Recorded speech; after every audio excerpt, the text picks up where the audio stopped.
That junk heap ruins the corporate image. Trevor laughed, pointing at my faded 1989 Honda Civic as a group of vice presidents snickered behind him. Park on the street tomorrow. We have clients visiting, and that eyesore doesn't belong in our lot. My chest tightened as everyone stared. 28 executives in designer suits watched me shrink into myself, their expensive watches glinting in the afternoon sun. I'd worked at Keystone Communications for 7 years, climbing from entry-level engineer to senior product developer through relentless hard work. Yet here was Trevor, my manager of just 8 months, humiliating me in front of leadership. "It's reliable transportation," I managed to say, my voice embarrassingly small. "It's trash," Trevor countered, his perfect teeth flashing. "Either upgrade or hide it. This is a premium technology firm, Olivia, not a junkyard." I nodded and walked away, keys digging into my palm as I fought back tears. That car had been my grandfather's final gift before cancer took him. We'd spent weekends restoring it together during my college years. The engine purred like new, despite its weathered exterior. I could afford something newer. I just chose not to. Before I continue, thank you for listening to my story. Drop a comment letting me know where you're from. I'm always amazed how these stories connect people from everywhere. My name is Olivia Preston. At 35, I had built a reputation as one of the most innovative minds in wireless communications. My patents generated millions in revenue, yet I lived simply in a modest 2-bedroom house. My colleagues drove luxury cars to showcase their success. I drove memories. That night, I sat at my kitchen table reviewing my financial portfolio. Few people knew I lived well below my means, investing 70% of my income since my first job. While others spent on status symbols, I built wealth silently. My passive income now exceeded my substantial salary, but I kept working because I loved creating solutions. My phone buzzed with a text from Nayla, my best friend since engineering school. "You okay? Hear about what happened in the parking lot. Trevor's a monster." News traveled fast. I sighed and replied, "Fine, just tired of his games." "Want me to poison his coffee?" she joked. I smiled despite myself. Nayla had always been my fiercest defender. We'd started at Keystone together, but she'd left 2 years ago to launch her own consulting firm.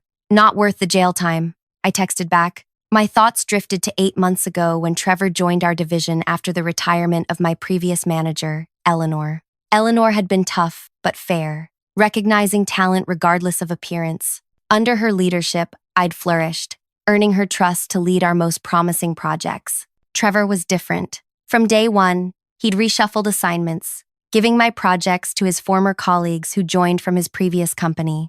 I was sidelined despite my track record, watching as my innovations were handed to others who lacked the technical understanding to execute them properly. "We need fresh perspectives," Trevor had explained during our first one-on-one meeting, his condescending tone making it clear he considered me outdated. I'd swallowed my pride and continued working diligently, hoping results would speak for themselves. They did not. Each quarterly review brought vague criticism about my cultural fit and executive presence, thinly veiled references to my unfashionable clothes and quiet demeanor. My phone rang, interrupting my thoughts. It was Nayla again. "Enough texting," she said when I answered. "Talk to me." I pressed the phone against my ear. "There's nothing to say. Trevor's been trying to push me out since he arrived." "Then why stay?" I glanced at my living room wall, where framed patents hung beside photos of my engineering team celebrating project launches. "Because I'm not finished there," I answered. "Finished what? Getting mistreated?" "Olivia, you're brilliant. Any company would be lucky to have you." I walked to my window, looking at my faithful Honda parked in the driveway. "It's not that simple. I've invested years in our current projects. If I leave now, Trevor wins. Everything I've built gets dismantled or worse, claimed by someone else." Nayla sighed. "So what's your plan? Endure more humiliation?" That question lingered as we ended the call. What was my plan? For months, I'd hoped Trevor's behavior would improve or that higher management would notice. Neither had happened. I opened my laptop and logged into my investment accounts. Numbers filled the screen. Stock portfolios, real estate holdings, angel investments in promising startups. Years of disciplined saving and smart investing had built something substantial. An email notification appeared, a quarterly report from Brunswick Venture Partners, where I'd been an angel investor for 5 years. I'd put $200,000 into their fund when Keystone gave me a bonus for a patent that transformed satellite communications. I opened the report and froze. One of the startups I'd backed had been acquired for an astonishing sum. My stake was now worth $4.7 million. My phone buzzed again. Nayla sending a job listing at a competitor. They're desperate for someone with your expertise, her message read. I didn't respond, my mind racing with a different possibility. I opened a browser and searched for Keystone Communications stock performance.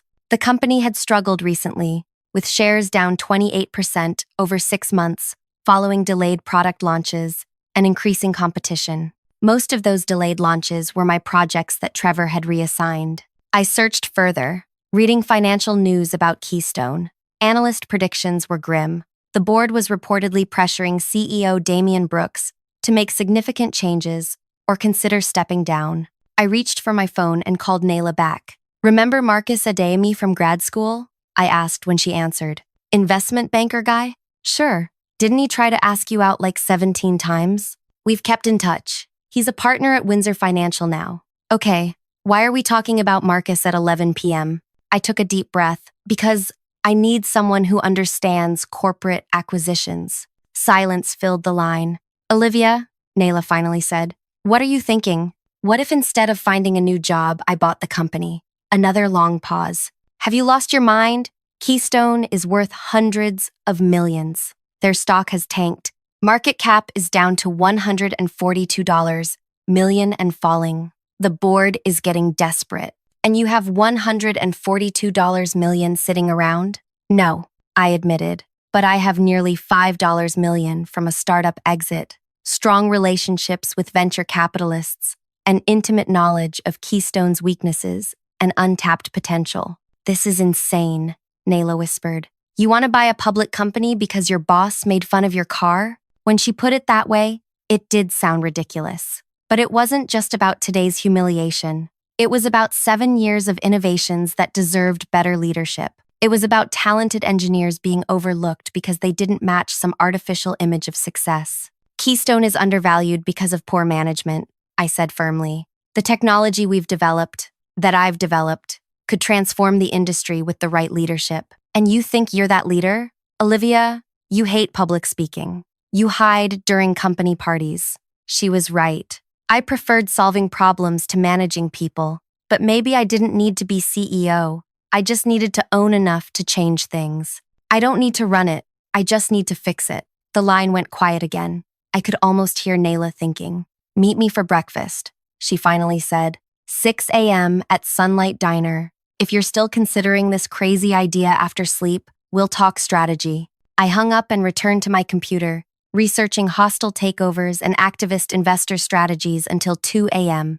The more I read, the more I believed it might be possible. Difficult, nearly impossible even, but not entirely out of reach. The next morning, bleary-eyed but determined, I parked my Honda on the street a block from Keystone's gleaming headquarters. As instructed, I'd removed it from the company lot. Walking toward the building, I noticed Trevor's black BMW in his reserved spot near the entrance, the same spot where my humble Honda had been deemed an embarrassment. I straightened my shoulders and walked into the building, nodding at security. Instead of heading to my usual floor, I pressed the button for the executive level. I'd never visited uninvited, but today was different. The receptionist looked up, surprised to see someone without an appointment. I need to see Damian Brooks, I said, my voice steadier than I expected. Do you have an appointment with the CEO? No, but he'll want to hear what I have to say. She frowned.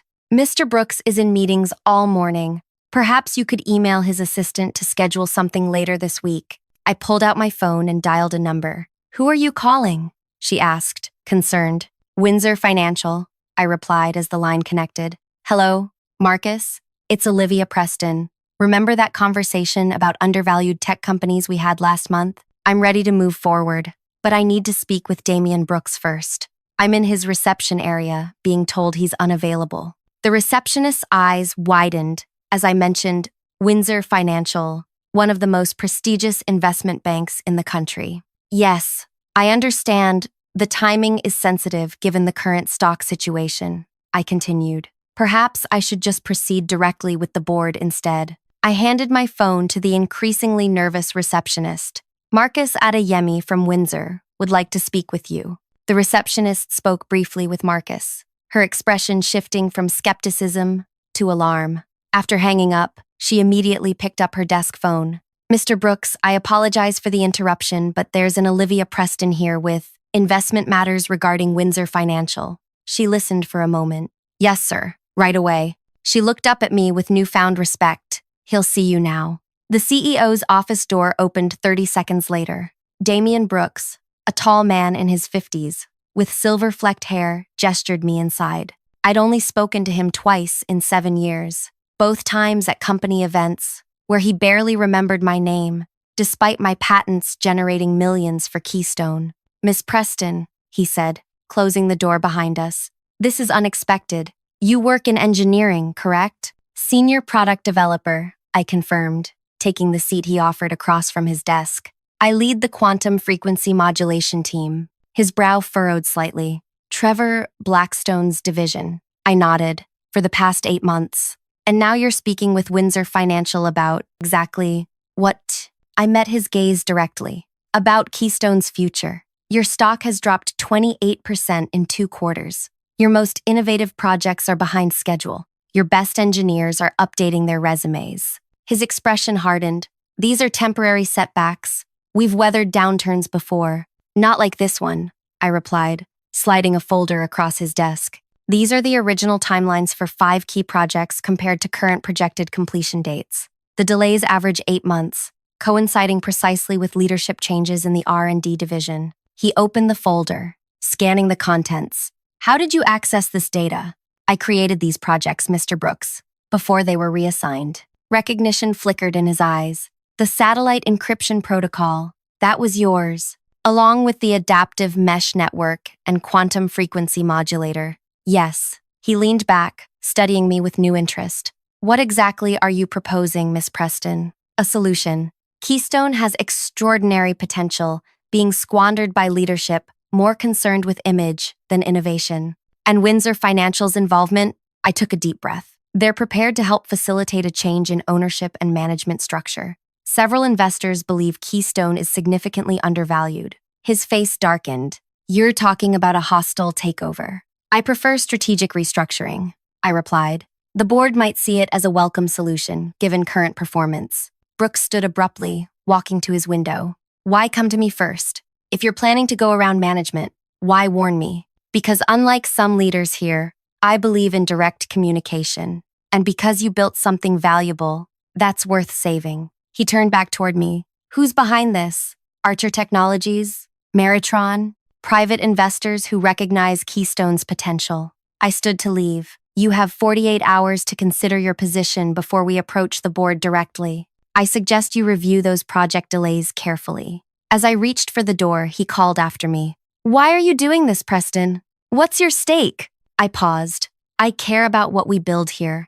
Not everyone values the same things. Walking back through the executive floor, I felt strangely calm. Years of being overlooked had taught me to hide my emotions, to speak with precision rather than passion. People underestimated quiet women who drove old cars. I took the elevator down to my floor, where my team was gathered for morning stand-up. They looked surprised to see me arrive late, something I never did. Sorry for the delay, I said, joining the circle. Had an unexpected meeting. Trevor stood at the center, electronic whiteboard behind him, displaying our quarterly targets. Targets we were missing because of his reshuffling. Nice of you to join us, Olivia, he said, his tone making it clear he found nothing nice about it. We were just reviewing why the QFM project is 6 weeks behind schedule. The QFM, quantum frequency modulator, had been my project from conception until Trevor reassigned it to his former colleague Julian 3 months ago. It's behind because you gave it to someone who doesn't understand quantum field theory, I thought but didn't say. Instead, I nodded politely. Julian was explaining the technical challenges. Trevor continued, gesturing to a lanky man who looked uncomfortable. We're having trouble with signal degradation at the transceiver boundary, Julian explained, using unnecessarily complex language for a simple problem. I bit my tongue. The solution was obvious to anyone with proper background in the field. I'd solved similar issues in previous projects. Olivia, Trevor said, his tone falsely sweet. Since you're so experienced, perhaps you have suggestions? 20 pairs of eyes turned toward me. Trevor was setting me up. If I solved the problem, he'd take credit. If I failed, he'd use it as evidence I was no longer valuable. I'd need to review the current specifications, I said carefully. Of course you would, Trevor smirked. Well, while Olivia catches up, let's move on to… My phone rang loudly, interrupting him. I fumbled to silence it, but froze when I saw the caller ID, Damian Brooks. I need to take this, I said, stepping away from the group. Trevor's face flushed with anger. We're in a meeting, Olivia. Whatever solicitor is calling can wait. I answered anyway. This is Olivia. My office. Now. Brooks hung up. I turned back to the team. I have to go. CEO's request.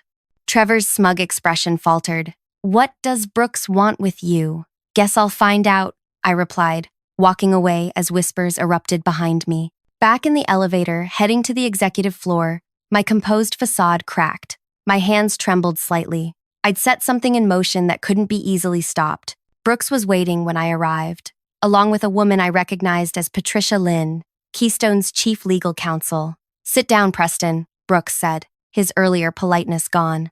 I've had a fascinating conversation with Windsor Financial. My stomach tightened. Had Marcus revealed too much? They were quite surprised when I called, he continued, especially since they have no active dealings regarding Keystone Communications. Patricia Lynn watched me with calculated interest. Mr. Adeyemi specifically mentioned you never approached them about acquiring Keystone. He seemed concerned about potential securities fraud. I kept my expression neutral, despite my racing heart. I never claimed to have a formal agreement with Windsor.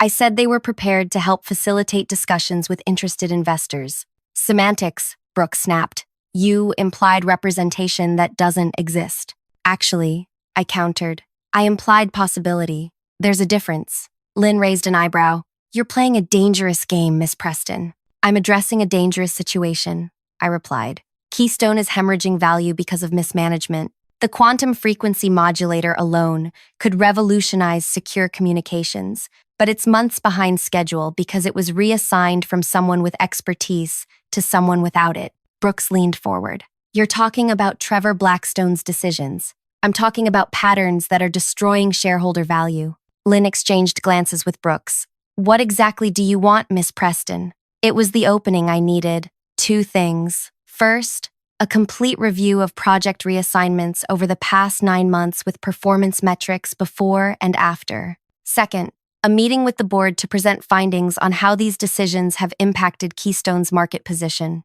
You expect us to authorize an internal investigation because you're unhappy with your manager? Lynn asked incredulously. No, I replied calmly. I expect you to investigate because your stock has dropped 28% since these changes began. Because 3 senior engineers have quit in 6 months. Because Archer Technologies will launch their competing product before we finish ours. Despite our 2-year head start, silence filled the room. Brooks stared at his desk, while Lynn studied me with new interest. And if we refuse? Brooks finally asked. I stood, smoothing my simple blazer. Then my breakfast meeting tomorrow with Nayla Chen, who now consults for your 3 largest institutional shareholders, becomes much more interesting. Lynn's eyes widened slightly at Nayla's name. Everyone in the industry knew her reputation for turning around struggling tech companies, often starting with leadership changes. You're not as quiet as people think, are you, Preston? Brooks said, almost admiringly. No, I agreed.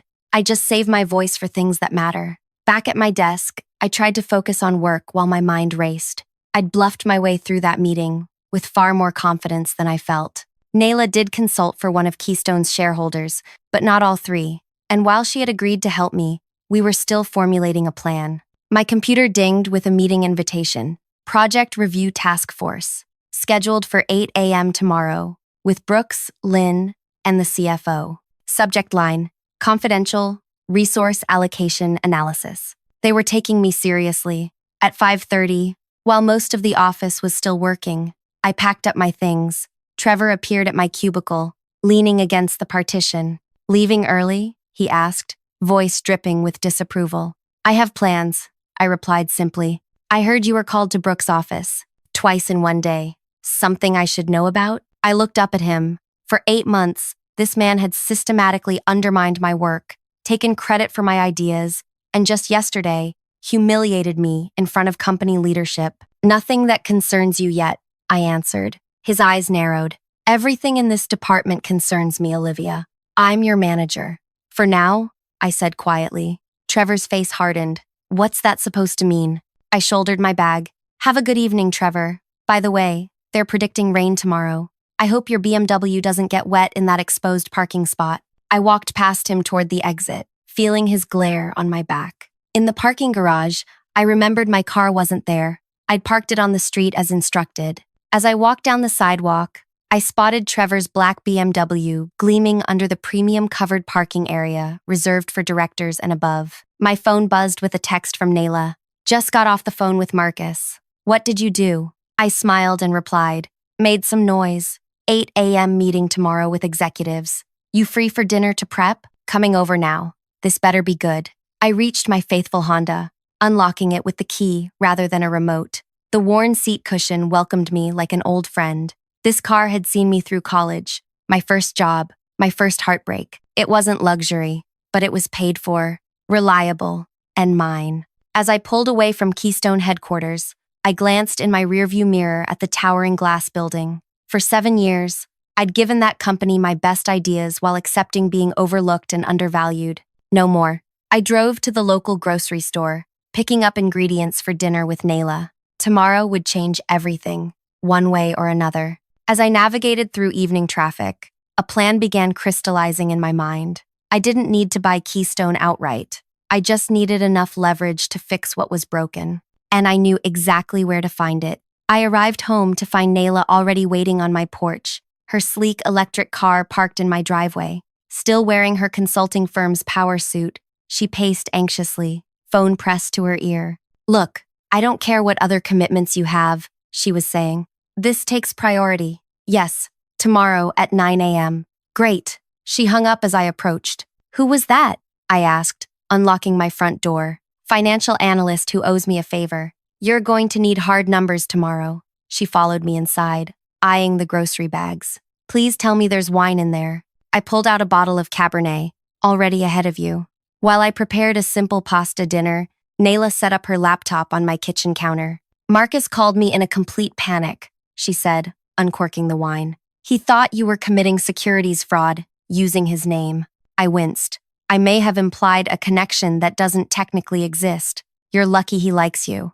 Anyone else would have reported you to the SEC. She handed me a glass. Now tell me exactly what happened with Brooks. I recounted both meetings while stirring the sauce, not omitting any details. Nayla listened intently, occasionally typing notes. So they've scheduled this task force meeting for tomorrow, she summarized. That's actually impressive. Brooks must be seriously worried. Or setting a trap, I pointed out. Maybe both. Nayla sipped her wine. What's your actual plan here, Olivia? You can't afford to buy Keystone outright. I drained my glass, feeling the warmth of courage spreading through me. I don't need to buy it. I just need to control what matters most to them right now, which is the quantum frequency modulator patent. Nayla's eyes widened. The one Trevor took from you? The very same. I served our pasta and sat across from her. When Trevor reassigned the project to Julian, he didn't know one critical fact, which is, I never fully documented the stabilization algorithm. The most crucial component only exists in my personal notes. Nayla nearly choked on her wine. You withheld information from company documentation? Not exactly. I documented everything required by contract, but the breakthrough that makes it actually work efficiently? That came to me the weekend before Trevor reassigned the project. I was planning to implement it that Monday. So Julian's been struggling because he's trying to make it work without the key component, a component that could reduce signal degradation by 82% and power consumption by 64%. Nayla whistled. And you kept this to yourself all this time? It's my intellectual property until I implement it in company systems, I replied. I researched the legal boundaries carefully. Nayla shook her head admiringly. That's either brilliant or insane. Maybe both. There's more, I continued, pushing my plate aside and opening my laptop. Remember that startup that got acquired? The one that gave me the windfall? She nodded. What if I told you they were acquired specifically because their technology perfectly complements the quantum modulator? Nayla's eyes narrowed. You invested in a complementary technology. 5 years ago, when I first conceived the QFM project, I saw both potential paths, the one Keystone was pursuing, and an alternate approach. I couldn't convince management to hedge with both, so I personally invested in the alternate method. And now you control both pieces of the puzzle, Nayla whispered. What's the combined potential? I turned my laptop toward her, showing a spreadsheet of market projections. Conservative estimate, $3.2 billion over 5 years. Nayla stared at the numbers. And Keystone's current market cap is $142 million and falling. She leaned back, speechless for a moment. So, tomorrow I explained to Brooks and the board exactly what they've lost by allowing Trevor to sideline their most valuable innovator. I close the laptop, and then I make them an offer. We spent the next 3 hours meticulously preparing my presentation. Nayla called in favors from financial analysts and industry experts, gathering supporting documentation for every claim. By midnight, we had assembled a devastating case against Trevor's management decisions, complete with quantified losses and missed opportunities. Get some sleep, Nayla advised as she packed up. Tomorrow will be intense. I barely slept that night, rehearsing my points and anticipating counter-arguments. At 6 a.m., I showered, then stood before my closet. After a moment's hesitation, I bypassed my usual modest work clothes and pulled out the one designer suit I owned, a gifted sample from Nayla's sister who worked in fashion. If you're going to war, Nayla had always said, at least dress like a general. The charcoal gray suit with subtle blue pinstripes fit perfectly, projecting both authority and understated elegance. I applied minimal makeup and pulled my hair into a sleek, simple style. At 7:15, I drove my trusty Honda to Keystone headquarters. This time, I didn't park on the street. I pulled directly into the spot marked "Reserved for CEO" near the main entrance. A bold move, but today was all about reclaiming space. The security guard approached as I stepped out. Ma'am, you can't park there. I smiled politely. I have an 8 a.m. meeting with Damian Brooks.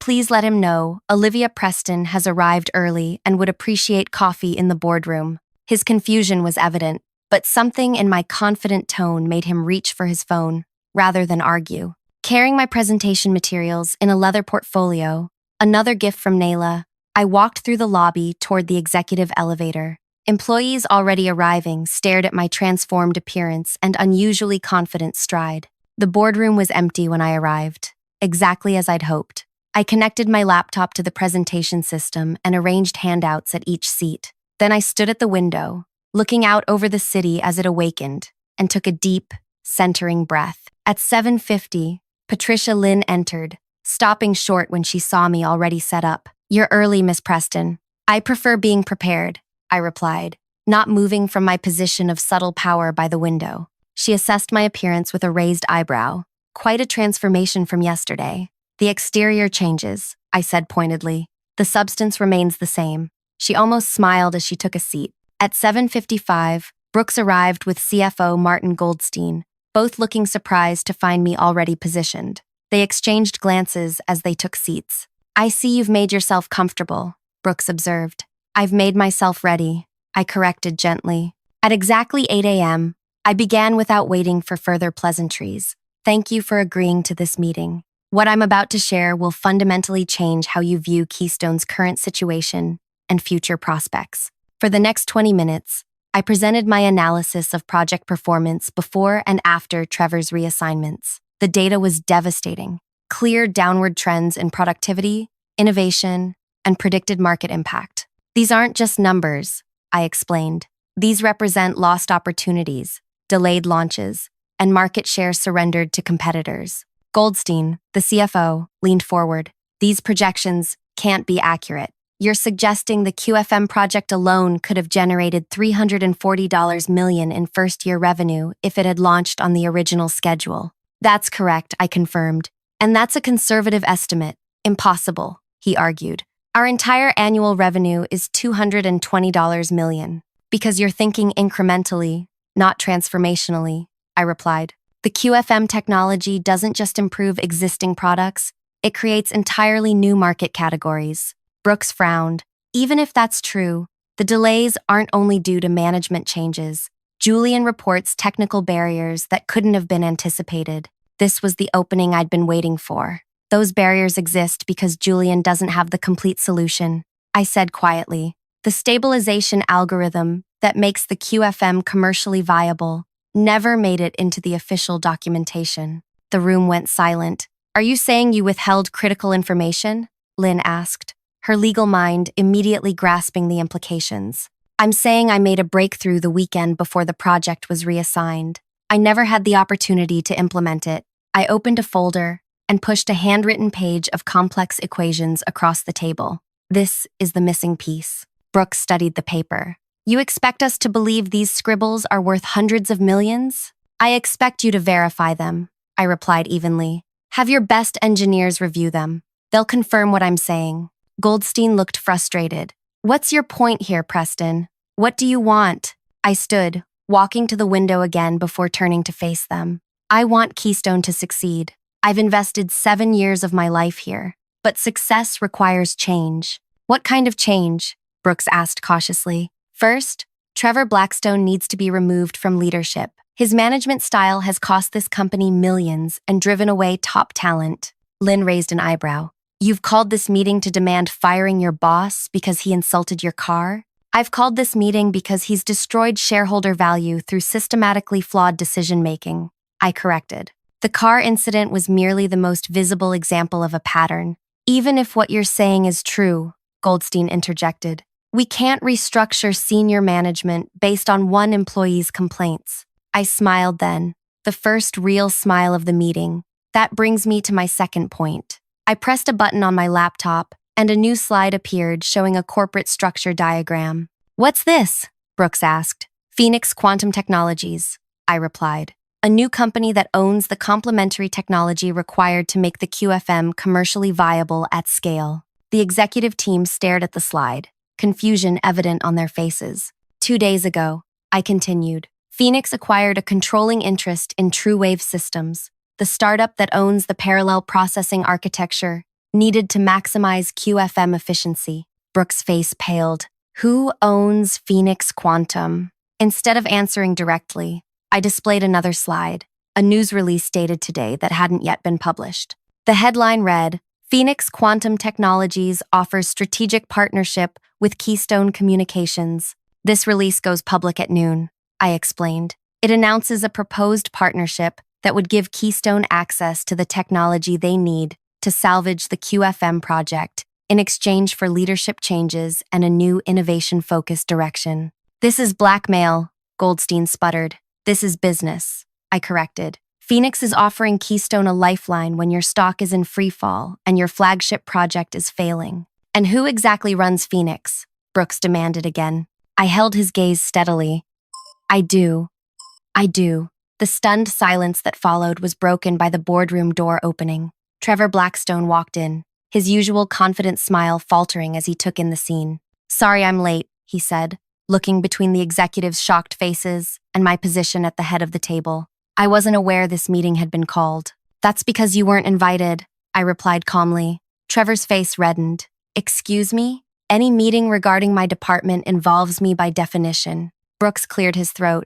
Trevor, please take a seat. Miss Preston was just explaining her new company's acquisition strategy. Her what? Trevor looked genuinely confused, his eyes darting from me to the presentation screen. Phoenix Quantum Technologies, I explained, watching comprehension slowly dawn on his face. We've acquired the complementary technology needed to make the QFM commercially viable, technology Keystone desperately needs right now. Trevor paled. That's not possible. You're an engineer, not a business owner, investor, entrepreneur, I supplied.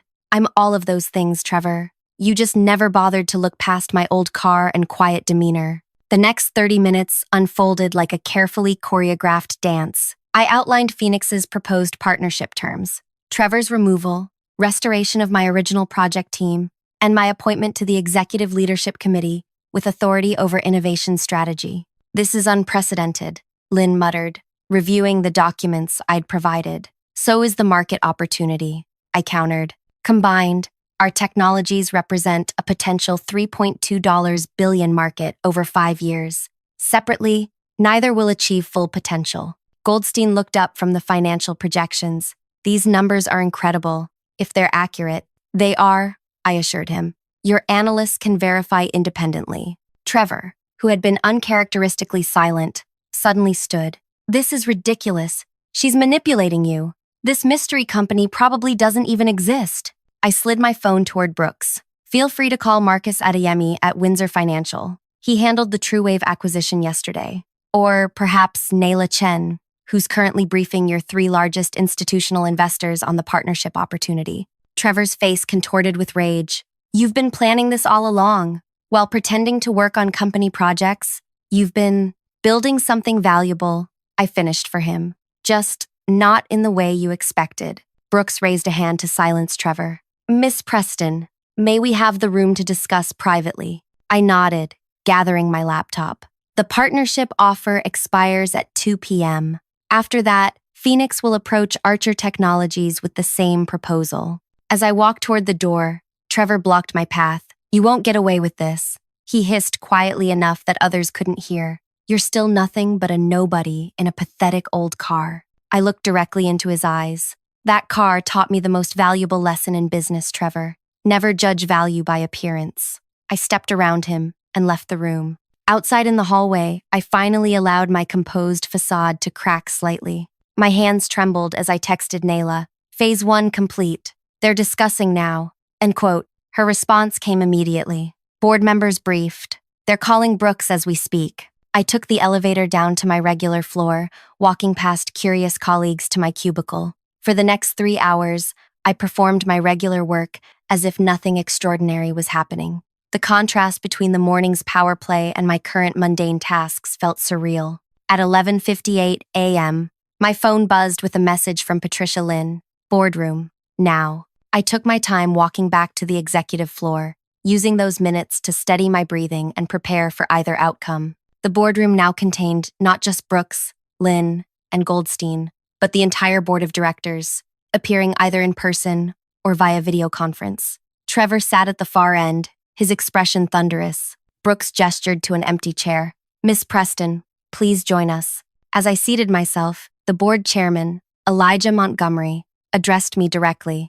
We've reviewed your proposal and verified key aspects of your claims. His stern expression revealed nothing. This board has made a decision regarding Keystone's path forward. I waited, maintaining outward calm, while my heart pounded.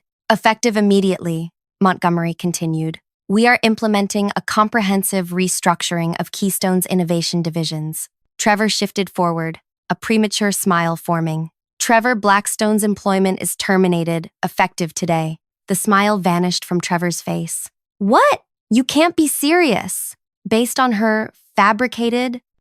verified performance data and the board's loss of confidence, Montgomery interrupted. Security will escort you to collect your personal items. As if summoned by his words, 2 security officers appeared at the doorway. Trevor stood, his face contorted with rage. This is a mistake you'll regret. I'll sue for wrongful termination. Your performance documentation is quite thorough, Lynn replied coolly, but you're welcome to try. As Trevor was escorted out, still shouting threats, Montgomery turned back to me. The board accepts Phoenix Quantum's partnership proposal with one modification. I raised an eyebrow questioningly. Instead of a partnership, we propose a full merger, with you assuming the position of Chief Innovation Officer of the combined entity. It was more than I'd hoped for, not just influence over projects, but formal executive authority. I accept, I said simply. The announcement went public that afternoon. Keystone stock jumped 17% on the news. By closing bell, financial analysts were speculating about the revolutionary potential of the combined technologies. I left the office at my usual time, walking to my faithful Honda, still parked in the CEO's spot. As I approached, I noticed something on the windshield, a parking violation notice. I smiled as I plucked it off, then spotted Damian Brooks walking toward his luxury SUV nearby. You might want to move your car tomorrow, he called over. That spot will belong to someone else soon. Who? I asked, genuinely curious. You, he replied. Board approved the executive changes an hour ago. I'm transitioning to executive chairman. You're taking over as CEO. I stared at him in shock. That wasn't part of the agreement. The board disagreed, he shrugged. They want the visionary, not the manager. Congratulations, Miss Preston. Or should I say, Madam CEO. As he walked away, I stood frozen beside my old Honda, the parking ticket still in my hand. This morning, I'd been an overlooked engineer parking on the street. Now, I was about to become CEO of a billion-dollar technology company. I drove home in a daze, pulling into my modest driveway for what might be one of the last times. With my new position would come expectations, a different address, different clothes, different car. My phone rang. It was Nayla. Did you hear? She asked excitedly. About the CEO position. Yes, it's unreal. Not just that, she replied. They already cleaned out Trevor's office. Security walked him directly to his precious BMW. Where they found it had been towed. I finished. What? How did you know? I smiled to myself. Because I called parking enforcement this morning. Turns out, his spot was actually designated for emergency vehicles access. He'd been parking illegally for months. Nayla's laughter filled the car. You are absolutely terrifying. You know that? I'm thorough, I corrected her. So, Miss Big Shot CEO, what's your first official act going to be? I looked at my grandfather's old Honda as I stepped out, running my hand along its faded blue paint, creating a new company policy. Employees will be judged by the quality of their work, never by the car they drive. If you enjoyed this story, please take a second to hit that like button. I'd love to know where you're listening from. Drop a comment below. And if you want to hear more stories about people who were underestimated but came out on top, make sure to subscribe. Your support means everything, and I can't wait to share more with you next time.